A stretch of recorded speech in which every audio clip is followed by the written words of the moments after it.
मैं डॉक्टर सुरुचि गुप्ता आज BSc part first year physical chemistry का यूनिट फर्स्ट का नेक्स्ट टॉपिक पढ़ाऊंगी, ग्राफ ऑफ अ फंक्शन। कल हमने पढ़ा था कर्व स्केचिंग, कर्व किस तरह से बनाते हैं। आज उसी के आगे हम पढ़ेंगे ग्राफ ऑफ अ फंक्शन, यानी फलन का आलेख क्या है। वह वक्र जिस पर वे सभी बिंदु होते हैं जो दिए हुए फंक्शन y = fx को संतुष्ट करते हैं और जिस पर कोई दूसरा पॉइंट नहीं होता, उसे हम फलन का आलेख या ग्राफ कहते हैं।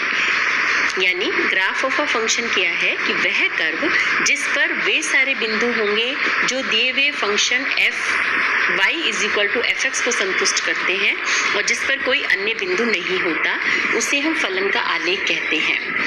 सरल रेखा का अनुरेखण करने के लिए कम से कम 2 बिंदुओं की आवश्यकता होती है। जैसे हम एग्जाम्पल लेते हैं, हमारे पास में क्वेश्चन है रेखीय फलन fx = 2x - 3 का आलेख बनाओ। तो यहाँ हम क्या करते हैं कि यहाँ हम x के कुछ मान लेकर उनके संगत y = fx ये जो हमें दे रखा है 2x - 3 के मान ज्ञात करते हैं। कैसे करेंगे हम इसे कैलकुलेट कैसे करेंगे कि सपोज x ये हमने मान लिया x अगर -1 है तो y की वैल्यू क्या होगी। ठीक है, x = 0 है, 1 है, 2 है, 3 है, 4 है, तो उसके सापेक्ष y की वैल्यू क्या होगी। तो जब x = -1 है तो यहाँ हम इक्वेशन के अंदर x की जगह -1 रख देते हैं। ठीक है, तो हमारे पास में क्या आ जाएगा, इसकी ये जो वैल्यू आ जाएगी, यहाँ -1 रखा तो ये क्या हो गया -2 और -3, तो -y की वैल्यू -5 आ जाएगी। नेक्स्ट में हम क्या करेंगे, x की वैल्यू जो है हम 0 रखते हैं, तो यहाँ 0 रखेंगे तो ये टर्म 0 हो गई, तो आप y = -3 बचा। ठीक है, अगर x = 1 है, इन दैट केस x की जगह हम 1 रखेंगे तो ये क्या हो जाएगा 2 × 1 2 -3 = -1 बचेगा। इसका मतलब y का मान उस समय -1 है जब x = 1 है। सिमिलरली x = हम 2 रखते हैं, 3 रखते हैं और 4 रखते हैं और हम इससे ये वैल्यूज निकाल लेते हैं। तो अब हम देखते हैं कि x जब -1 0 1 2 3 4 है तो उसके सापेक्ष y की वैल्यूज हमारे पास में ये है।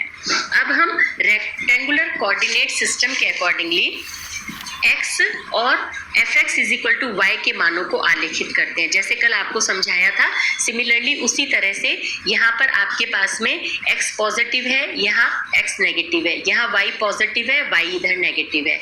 इस तरह से हम देखते हैं कि x और y की वैल्यूज क्या है और हम पुट करके, जैसे कल आपको समझाया था, हम पुट उनको वैल्यूज को करके और ग्राफ प्लॉट करते हैं तो हमारे पास में इस तरह से लाइन आती है। यानी बिंदुओं को मिलाते हुए एक कर्व खींचते हैं।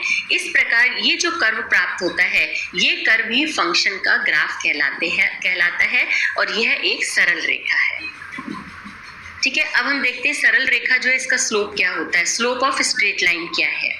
सरल रेखा हमारे पास में क्या है, y = a + bx, यानी x अक्ष के साथ जो कोण बनाती है उसके टेंजेंट को उस स्ट्रेट लाइन का स्लोप कहते हैं।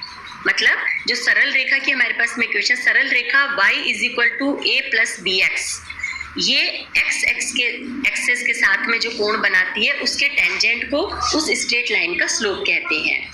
यहाँ पर b = tan थीटा है, जहाँ थीटा वह कोण है जो यह रेखा x एक्सिस के साथ में बनाती है, ये यहाँ पर ये थीटा है।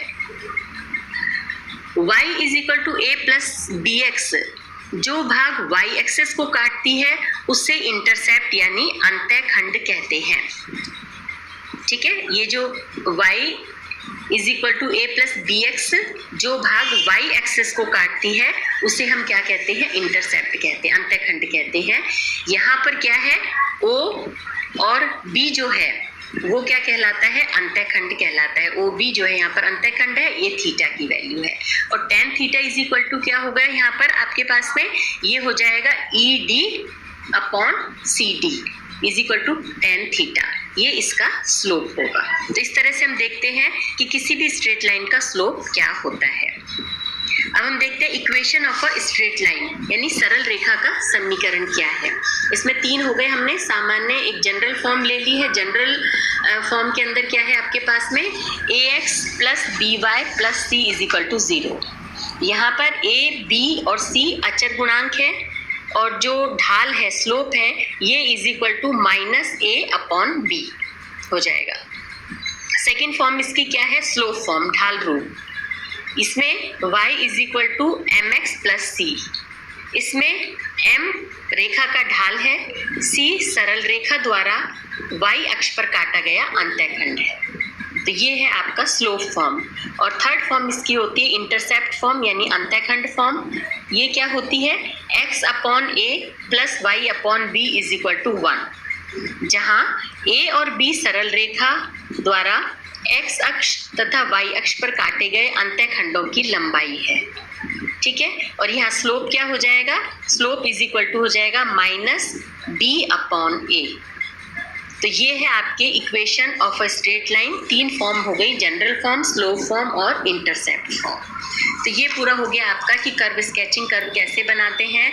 और इसके साथ साथ ही इसमें हमने आज टॉपिक ले लिया कि ग्राफ ऑफ अ फंक्शन क्या है, slope of a straight line क्या है और equation of a straight line क्या है।